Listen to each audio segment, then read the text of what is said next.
សូមស្វាគមន៍ប្រិយមិត្តទាំងអស់គ្នាថ្ងៃនេះនាងខ្ញុំសូមនាំលោកអ្នកមកដឹងអំពីរូបមន្តរបស់នារីជប៉ុនស្ដីអំពីរបៀបទទួលទានទឹកសណ្តែកក្នុងមួយអាទិត្យស្រកទម្ងន់បានដល់3គីឡូក្រាមមកសាកល្បងវិធីសម្រកទម្ងន់ដ៏ងាយមួយនេះពីជនជាតិជប៉ុនគឺអាចឲ្យអ្នកស្រកទម្ងន់រាងកាយដោយមិនដឹងខ្លួនត្រឹមតែការប្រើប្រាស់ទឹកសណ្តែកប៉ុណ្ណោះតើធ្វើដូចម្តេចដើម្បីសម្រកទម្ងន់ដោយការទទួលទានទឹកសណ្តែកទឹកសណ្តែកមានគ្រឿងផ្សំដែលល្អសម្រាប់សុខភាពហើយមានជាតិខ្លាញ់ទាបការអនុវត្តគឺងាយចាប់ពីថ្ងៃដំបូងដល់ថ្ងៃទី7មុនរៀងរាល់ទទួលទានអាហារប្រចាំពេលនីមួយៗ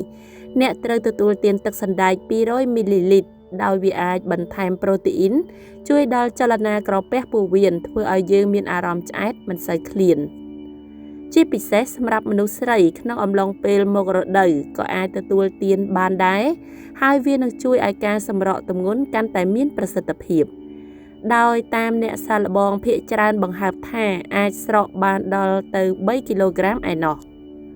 គោលការណ៍សំខាន់មួយទៀតក្រៅពីការទទួលទានទឹកសណ្តែកជាប្រចាំ3ពេលអ្នកក៏ត្រូវទទួលទានទឹកនៅកម្រិតមធ្យមដែលល្អសម្រាប់សុខភាពបានហើយមិនត្រូវទទួលទានទឹកច្រើនពេកទៀតនោះទេមួយផ្សេងទៀតវាស៊ីសងលើរបបអាហារដែរដែលយើងត្រូវកាត់បន្ថយដូចគ្នាហើយបើថ្ងៃខ្លះធុញនឹងចំណង់អាហារលើតុអ្នកអាចបដូរមកទទួលទានទឹកសណ្តែកជាមួយនំប៉័ងជំនួសបាយគឺកាន់តែល្អតើទឹកសណ្តែកខ្មៅឬទឹកសណ្តែកសដែលមានប្រសិទ្ធភាពជាងក្នុងការសម្រកទម្ងន់បើនិយាយពីការផ្ដល់នូវវីតាមីននិងការសម្រកទម្ងន់គឺវាមិនខុសគ្នាទេតែខុសគ្នាត្រង់សមាសធាតុមួយចំនួនប៉ុណ្ណោះទឹកសណ្តែកខ្មៅមានផ្ទុកសារធាតុ Anthocyanin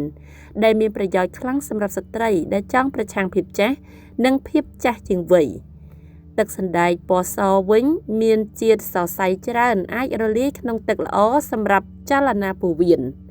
ទោះជាយ៉ាងណាក៏ដោយទឹកសណ្តែកខ្មៅជាទូទៅមានកាឡូរីខ្ពស់ជាងទឹកសណ្តែកសបន្តិចដូច្នេះបើឲ្យជ្រើសយកមួយយើងណែនាំឲ្យជ្រើសយកទឹកសណ្តែកសសម្រាប់អ្នកផ្ដោតលើការចង់សម្រកទម្ងន់ជាធំសូមអរគុណចំពោះការតាមដានទស្សនាវីដេអូនេះតាំងពីដើមរហូតដល់ចប់ជួបគ្នានៅវីដេអូក្រោយៗទៀត